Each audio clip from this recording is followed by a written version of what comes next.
Las consecuencias de la eliminación del impuesto país, como venimos explicando aquí en Canal E, van a impactar sobre diversos sectores, pero el esencial, el principal de ellos es el que tiene que ver con la importación. Para explicarnos cómo opera este impuesto que está empezando a desaparecer, estamos en comunicación con Lucas Gutiérrez, abogado tributarista del estudio Lisicki, Litvin y Asociados. Hola Lucas, buen día, ¿cómo estás? Fernando, muy bien, un gusto charlar contigo nuevamente. Bueno, contame en lo que hace a las empresas que tienen pagos de importación por delante, ¿cómo empieza a operar este final del impuesto país que ayer el gobierno anunció que se inicia con la eliminación de la obligación de pagar a cuenta?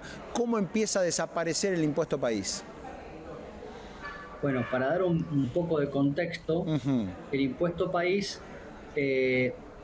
formó parte de un capítulo de la ley 27.541, que fue la ley sancionada y bien entraba en ejercicio del gobierno de Alberto Fernández, donde se declara la emergencia y se crea este impuesto que en principio era aplicado o aplicable a adquisición de moneda extranjera para consumos en el exterior.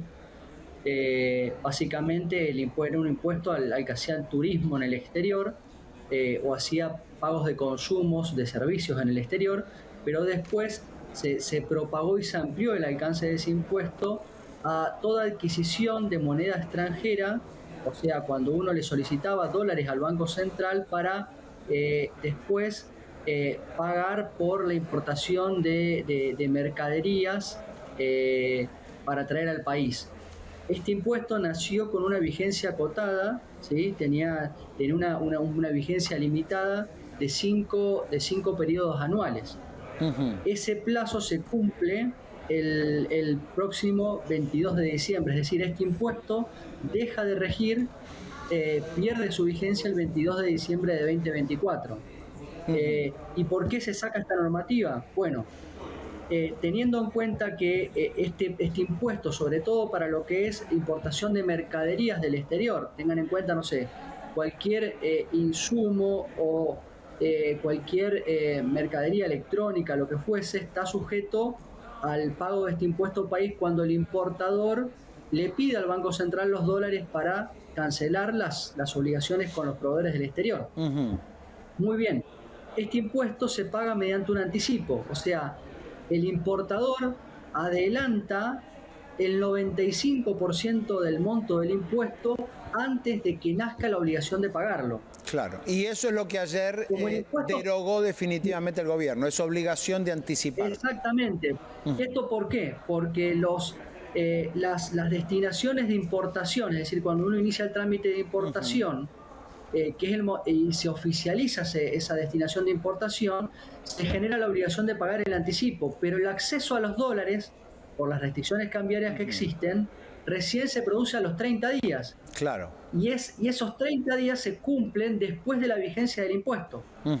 Bien. Entonces, ¿qué pasa? Uno va a anticipar una obligación que no van a hacer nunca, porque el momento en que se accede a los dólares es posterior a la fecha de vencimiento o de caducidad del impuesto. Exactamente, con lo cual lo que sancionó ayer el gobierno es la confirmación definitiva de que el 22 de diciembre este impuesto desaparece, y por otra parte también, Lucas, digamos que trae una modificación muy fuerte en lo que hace al tipo de cambio que tienen los importadores, ¿no? Porque digamos también pagar esa cantidad de dinero cada vez que importaba tiene un costo financiero. Con esos 30 días antes ese costo financiero se incrementa, es decir, el importador pone ahí unos pesos que van a dejar de rendirle, y todo eso ya está absolutamente eliminado. Exactamente. El tipo de cambio del importador baja significativamente, era un impuesto muy oneroso, el impuesto país, ¿sí? Tengamos en cuenta que primero tiene una alícuota del 17% sobre no quiero entrar en un tecnicismo, pero sobre el valor FOB de la mercadería. Sí. Free of Board es una sigla en inglés típica de este tipo de operaciones de comercio exterior. con lo cual tenía un peso significativo en el precio final que pagamos los consumidores para acceder a esos bienes o servicios, ¿no? Ujú. Así que se va a notar o debería notarse en la baja de los precios de los productos alcanzados por este impuesto. Y la medida es muy importante, ¿por qué? Porque le evita al importador tener que hacer el trámite de devolución del impuesto. Ujú. Bien. Esto es importante porque acá, antes de que se disponga esta eliminación del pago a cuenta, el gobierno había definido una reducción de la alícuota del impuesto del 17%, se redujo a menos de la mitad. ¿Y qué pasó? Los contribuyentes, los importadores, anticiparon el impuesto según la alícuota anterior, la alícuota del 17%, cuando la obligación que correspondía era con la alícuota reducida. Claro. Esto generó que los importadores hayan pagado el impuesto en exceso y Ujú. que hoy tengan trámites de devolución que realmente están frenados. Claro. Entonces, para evitar esto, para evitar un pago que después va a quedar frisado, digamos, y no se sabe cuándo lo va a devolver el fisco, Ujú. con mucho criterio se dispuso la eliminación de este pago del anticipo. Lucas, desde el comienzo, casi diríamos, de la campaña electoral, Milei siempre prometió que iba a bajar impuestos, que la carga tributaria que tiene, sobre todo el empresario argentino, era muy relevante y que había que empezar a reducirla. El impuesto país puede decirse que es el primer tributo que realmente hace bajar y en este caso desaparecer el gobierno de Milei. ¿Es lo más importante que hizo en materia tributaria? En realidad es un impuesto que, como te decía al comienzo, nació con una fecha de vigencia limitada. Lo que hizo Sí. el gobierno es no pedirle al Congreso la Ujú. renovación de la Claro. vigencia de este impuesto, que es como se hizo con el impuesto al cheque, que es del 2001, Sí. y se lo viene prorrogando hasta el día de hoy. Claro. Y así podemos nombrar otros impuestos de emergencia como bienes personales. En este caso, un impuesto de emergencia que va a expirar su vigencia el 22 de diciembre y ni el gobierno está proponiendo su renovación ni existe ninguna iniciativa legislativa Ujú. para que continúe su vigencia, con lo cual muere con su propia fecha de origen de caducidad. Claro, está claro. Pero digo, es el punto más relevante, digo, si uno mira el contexto y mira este primer año casi de gestión que llevamos de Javier Milei en materia tributaria, en términos de reducir la carga que pesa sobre los contribuyentes, es el dato más importante. Porque de otras cosas todavía se sigue esperando, como por ejemplo las retenciones a la exportación, etcétera, y allí no hubo novedades. No hubo novedades, lo que sí hubo novedades, sí hubo medidas tributarias positivas, por ejemplo, A ver. durante la gestión de Massa en Economía, la entonces AFIP había establecido, por ejemplo, para los importadores, la suspensión de los certificados de no percepción del impuesto Ujú. en aquellos casos de contribuyentes que tenían saldos a favor. ¿Esto qué producía? Que las empresas sigan anticipando impuestos por encima de lo que debían y acumulando saldos a favor.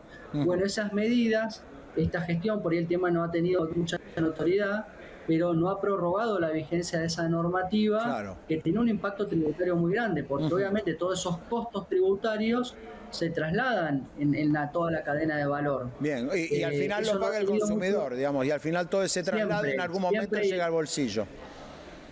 siempre en todo lugar. Y acá me parece muy relevante a poner el acento que el compromiso de bajar la presión tributaria, de reducir los impuestos, es una tarea que le corresponde obviamente al gobierno nacional, pero acá tienen una significativa preponderancia las provincias y los municipios. O sea, Ujú. va a ser insuficiente, no va a alcanzar con que el gobierno reduzca la presión impositiva o saque algunos impuestos como este donde no tuvo la iniciativa de renovarlo, pero no va a alcanzar, no va a ser suficiente si no hay un compromiso por parte de las provincias para reducir ingresos brutos, eliminar los regímenes de pago Claro. anticipado, que Ujú. genera que las empresas le presten plata a las provincias a tasa cero y asumiendo el costo inflacionario. Ujú. O sea que hace falta el compromiso de los tres niveles de gobierno para racionalizar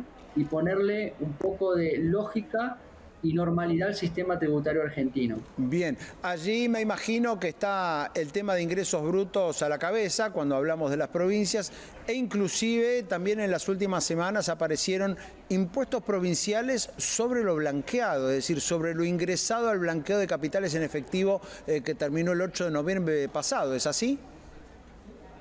Mira, todas esas medidas, estos proyectos legislativos para aplicar impuestos sobre lo que se blanquea, más allá del impacto real que tienen o de las posibilidades que las empresas, las provincias jurídicamente tienen de aplicarlos, lo cierto es que generan mucha inquietud en las personas y en las empresas que quieren Claro. regularizar, quieren adherirse al régimen de blanqueo, inyectar plata en blanco a la economía formal, y esto es un verdadero desincentivo, o por lo menos genera muchos interrogantes en aquellos que tienen que tomar estas decisiones, con lo cual hace falta un consenso, y por eso digo, y está muy bien la pregunta, porque es un claro ejemplo de que no alcanza o no es suficiente con que el gobierno federal tome esta iniciativa, sino que hace falta un consenso, un acuerdo de los tres niveles de gobierno.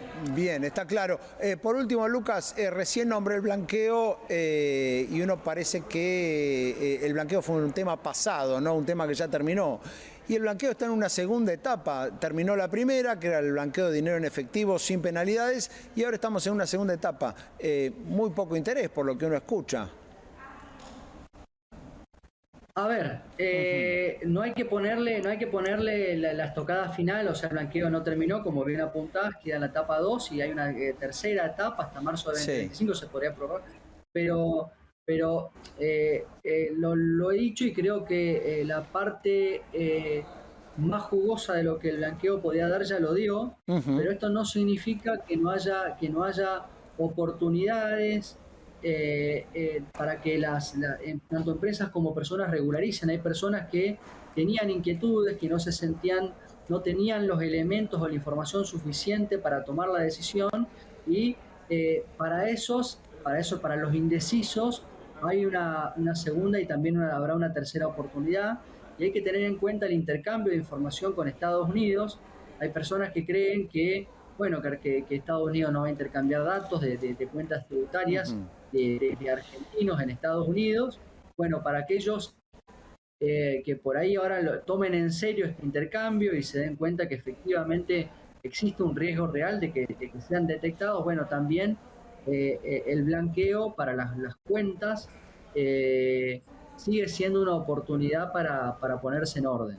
Bien, está muy claro. Lucas, muchísimas gracias por este análisis y estos minutos.